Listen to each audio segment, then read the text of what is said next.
రేవంత్ నాయకత్వం కాంగ్రెస్ పార్టీ జిందాబాద్ కాంగ్రెస్ పార్టీ జిందాబాద్ కాంగ్రెస్ పార్టీ జిందాబాద్ రాహుల్ గాంధీ జిందాబాద్. అందరికీ నమస్కారం. డిసెంబర్ 3, 2023 తేదీన ఈరోజు ఫలితాలు వచ్చే రోజు, నియంత పాలన నుంచి ప్రజాపాలనకు వచ్చిన రోజు, ప్రజలు స్వేచ్ఛా వాయువులు తీసుకున్న రోజు, కాంగ్రెస్ పార్టీ జెండా తెలంగాణ రాష్ట్రంపై ఎగిరిన రోజు, రేవంత్ రెడ్డి గారి నాయకత్వంలో ఏడాది పాలన ప్రజలను ప్రజాపాలన ఇచ్చిన రోజు. నేడు తెలంగాణ రాష్ట్రంలో కాంగ్రెస్ పార్టీ అధికారం వచ్చిన తర్వాత ప్రజల యొక్క స్వాతంత్ర్యం యొక్క గట్టికలు వచ్చిన రోజు, ప్రజాపాలనని ప్రజలు ఆమోదించిన రోజు, రేవంత్ రెడ్డి నాయకత్వాన్ని బలపరిచిన రోజు. నేడు రాష్ట్ర ప్రభుత్వం రేవంత్ రెడ్డి గారి నాయకత్వంలో దశాబ్ద కాలం పాటు అణచివేయబడినటువంటి ప్రజా సంఘాలను వారి యొక్క ఇచ్చే రోజు, నిరుద్యోగులను కుటుంబ సభ్యులుగా, కాంగ్రెస్ పార్టీ సభ్యులుగా, రాష్ట్ర ప్రభుత్వం యొక్క అధికారులుగా నియమించిన రోజు, రాష్ట్రంలో అమరవీరులని వారి కుటుంబాలని గౌరవించిన రోజు.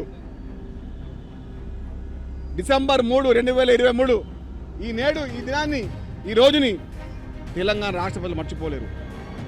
కాంగ్రెస్ పార్టీ కార్యకర్తల కష్టం ద్వారా, కాంగ్రెస్ పార్టీ నాయకుల యొక్క మేశక్తి ద్వారా రేవంత్ రెడ్డి గారి నాయకత్వంలో తెలంగాణ రాష్ట్రంలో కాంగ్రెస్ పార్టీ జెండా ఎగిరిన రోజు, నియంత్రణ పాలన అంతమంచిన రోజు, ప్రజాపాలనకు ఆమోదించిన రోజు. మేము గర్వపడుతున్నాం కాంగ్రెస్ పార్టీ కార్యకర్తగా. ఏడాది పాలనలో రాష్ట్ర ప్రభుత్వం రేవంత్ రెడ్డి గారి నాయకత్వంలో అన్ని రంగాల్లో ముందుకెళ్తుంది. అటు నిరుద్యోగులు కానివ్వండి, అటు మహిళలు కానివ్వండి, యువకులు కానివ్వండి, ప్రజా సంఘాలు కానివ్వండి, అమరవీరుల కుటుంబాలు కానివ్వండి, అన్ని వర్గాలను, సంబడ వర్గాలను అక్కడ తీసుకుని ఎవరంటే కాంగ్రెస్ పార్టీ ప్రభుత్వం, రేవంత్ రెడ్డి గారి ప్రభుత్వం. తెలంగాణ రాష్ట్రంలో కాంగ్రెస్ పార్టీ జెండా ఎగిరిన రోజు రేవంత్ రెడ్డి గారు నిర్ణయించుకున్నారు, ప్రజాపాలనను ప్రజలందరికీ ఇవ్వాలి. ఈ ప్రజా అభిష్టంగా వచ్చిన రోజు. ఈ ఫలితాలు తెలంగాణ రాష్ట్రాన్ని, తెలంగాణ యొక్క ప్రజల యొక్క వారి యొక్క నాయకత్వాన్ని బలపరిచిన రోజు. కాంగ్రెస్ పార్టీ కార్యకర్తగా చెప్తున్నాను, కాంగ్రెస్ పార్టీ కార్యకర్త కుటుంబ సభ్యునిగా గౌరవపడుతున్న రోజు. తెలంగాణ రాష్ట్రంలో రేవంత్ రెడ్డి నాయకత్వాన్ని బలపరుస్తూ వారి యొక్క సారథ్యంలో నేడు తెలంగాణ ఉత్సవాలు జరుపుకుంటున్నాం. ఇన్నిట్లో అన్ని వర్గాలు పాల్గొంటున్నాయి. మహిళలు కానివ్వండి, యువకులు కానివ్వండి, అన్ని వర్గాలు కానివ్వండి, ప్రతి వర్గాన్ని అక్కడ చేర్చుకున్నటువంటి రేవంత్ రెడ్డి గారికి సంపన్న వర్గాల ద్వారా, బలహీన వర్గాల ద్వారా నాయకత్వాన్ని ఉంచే విధంగా ఆయన ముందుకెళ్తున్నారు. వారికి ధన్యవాదాలు. తెలంగాణ రాష్ట్రంలో కాంగ్రెస్ పార్టీని తెలంగాణ ప్రజల గుండెల్లో పెట్టినటువంటి రేవంత్ రెడ్డి గారికి కాంగ్రెస్ పార్టీ కార్యకర్తగా ఎప్పుడు మర్చిపోయిన రోజు. 6 గ్యారెంటీలు అర్హతల ప్రతి కుటుంబానికి ఇవ్వాలని ఉద్దేశంతో ఆదిశలు పాటుపడుతున్న రేవంత్ రెడ్డి గారికి మనమందరం తోడుగా ఉంటాం. అదేవిధంగా రాష్ట్ర నాయకత్వం పైన కేంద్ర నాయకత్వానికి రాహుల్ గాంధీ గారికి నమ్మకం ఉంది. ఎందుకంటే తెలంగాణ రాష్ట్రం భారతదేశానికి ఒక దిక్సూచిగా ఉండబోతుంది.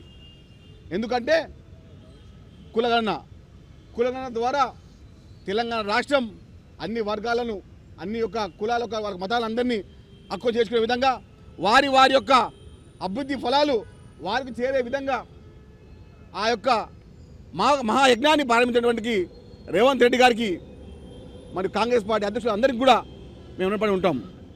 బీసీ వర్గం ద్వారా ఎస్సీలు కానివ్వండి, మైనార్టీలు కానివ్వండి, అన్ని వర్గాలకు వారి యొక్క అభివృద్ధి ఫలాలు చేర్చే విధంగా కులగణన చేస్తున్నారంటే తెలంగాణ రాష్ట్రం భారతదేశానికి ఒక దిక్సూచిగా, ఒక ఉదాహరణ ఉండబోతుంది. కాంగ్రెస్ పార్టీ కార్యకర్తగా, కాంగ్రెస్ పార్టీ కుటుంబ సభ్యునిగా కాంగ్రెస్ పార్టీకి ఒక సైనికునిగా పనిచేస్తున్నందుకు నేను చాలా గౌరవపడుతున్నాను. తెలంగాణ రాష్ట్రంలో వచ్చే 10 ఏళ్ళు కాంగ్రెస్ పార్టీ అధికారం ఉండబోతుంది. దానికి తగ్గట్టుగా ప్రతి కాంగ్రెస్ పార్టీ కార్యకర్త ఇదే ఉద్దేశంతో, ఇదే ఉత్సాహంతో, ఇదే ఉద్దేశంతో పనిచేయాలని కోరుకుంటూ ధన్యవాదాలు. Subscribe us and press the bell icon for more interesting updates.